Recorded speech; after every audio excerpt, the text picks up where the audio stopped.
Cuando el doctor me dijo que solo me quedaban unos meses de vida, lo primero que pensé fue en mi hijo. Adrián, mi único hijo. Le hablé esa misma tarde. Necesitaba decirle que el cáncer había regresado, y esta vez, según los doctores, ya no había tratamiento.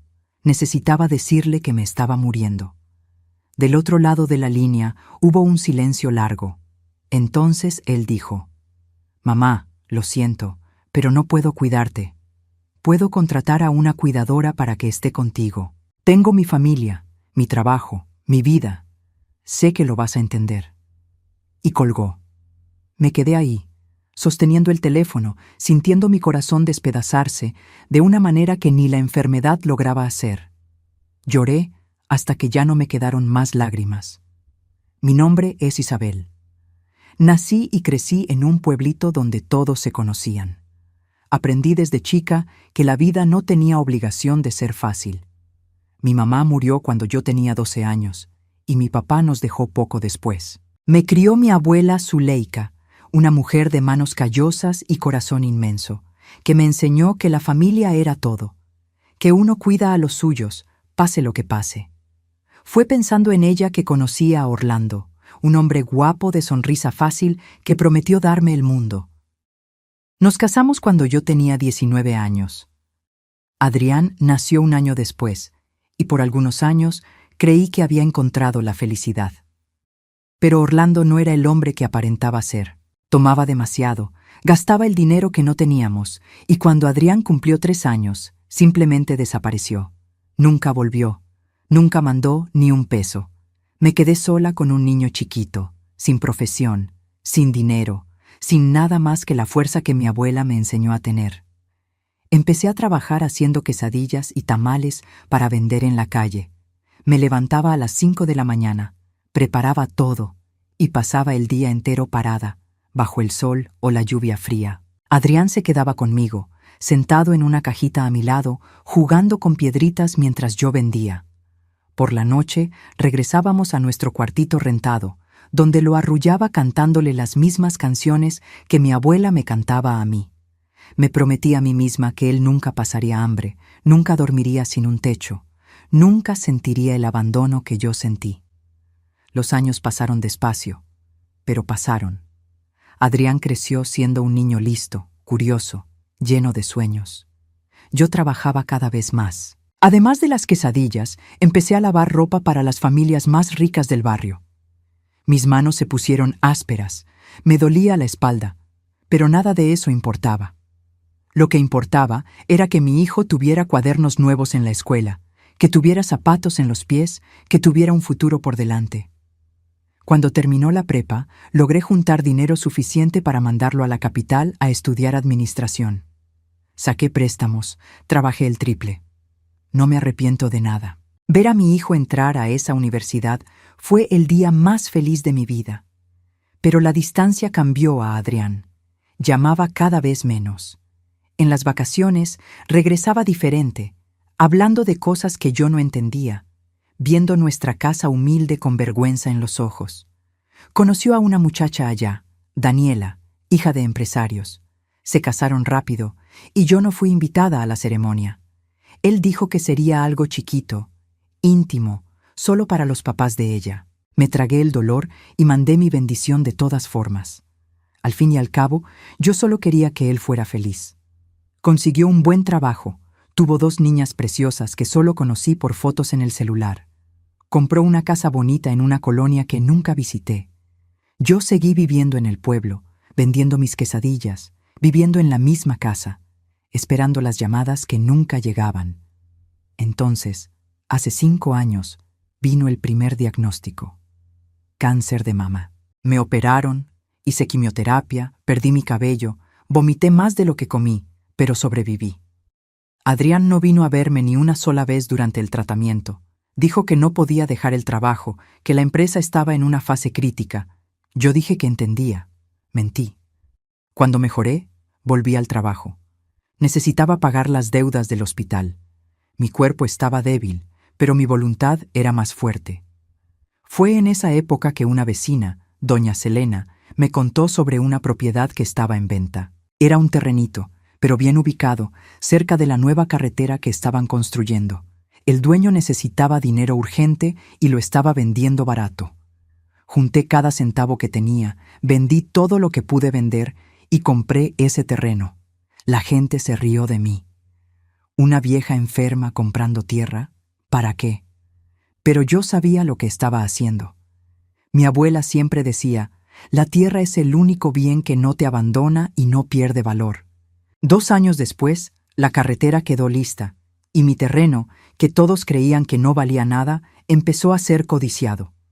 Empresas querían construir gasolineras, restaurantes, hoteles.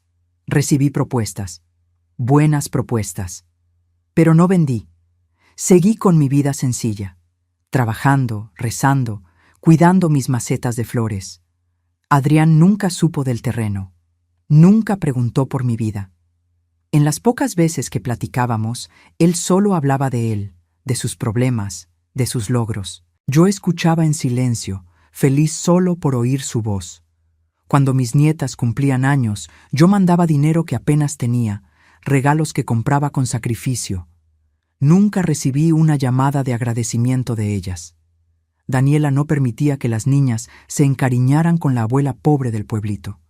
Entonces vino la recaída. Empecé a sentir dolores fuertes. Volví al doctor. El cáncer había regresado y estaba regado. Hígado, pulmones, huesos. Ya no había nada que hacer más que controlar el dolor y esperar el final. El doctor me dio 6 meses, tal vez menos. Fue entonces cuando le hablé a Adrián.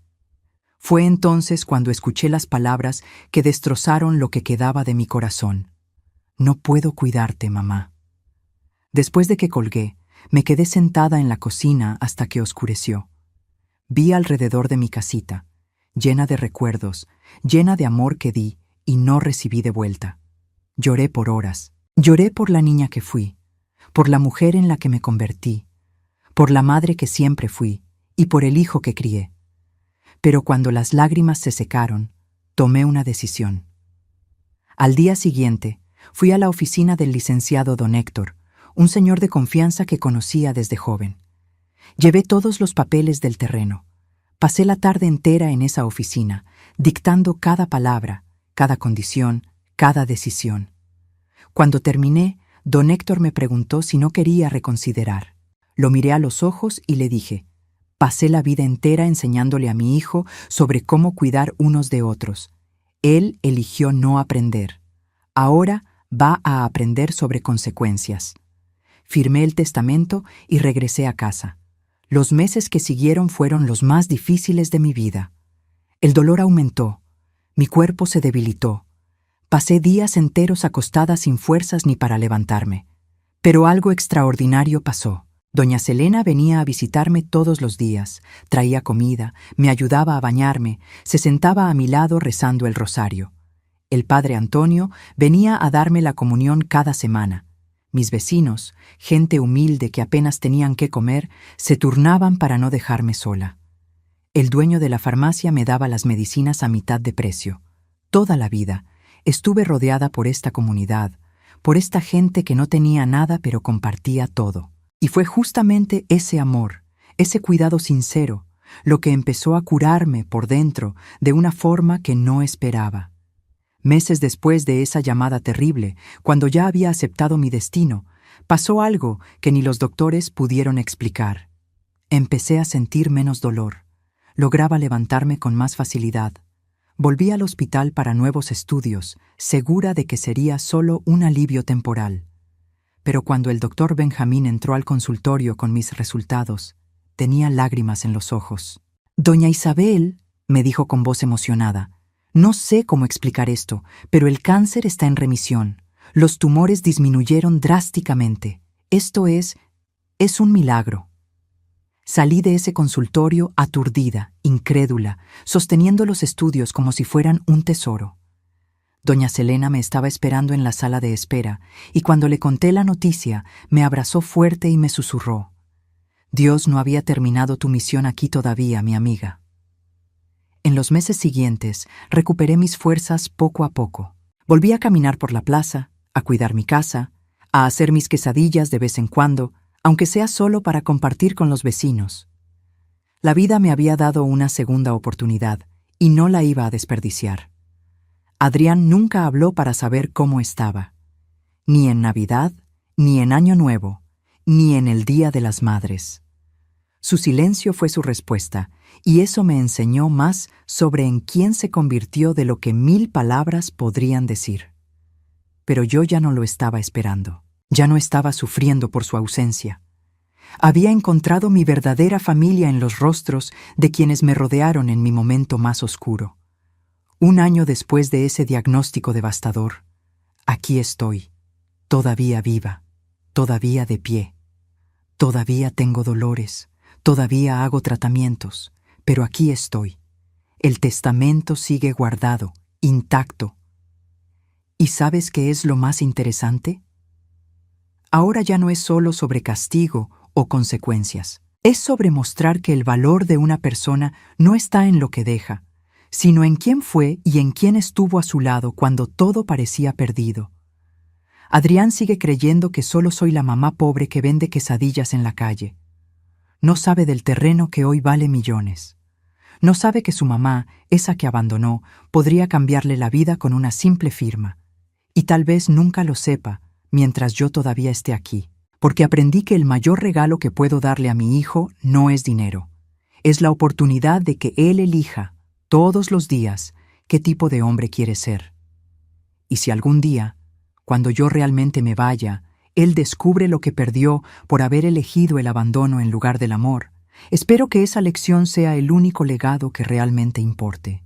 Por lo pronto, sigo viviendo cada día como un regalo, rodeada de quien me quiere de verdad, demostrando que los milagros existen y que, a veces, la mejor venganza es simplemente seguir viva.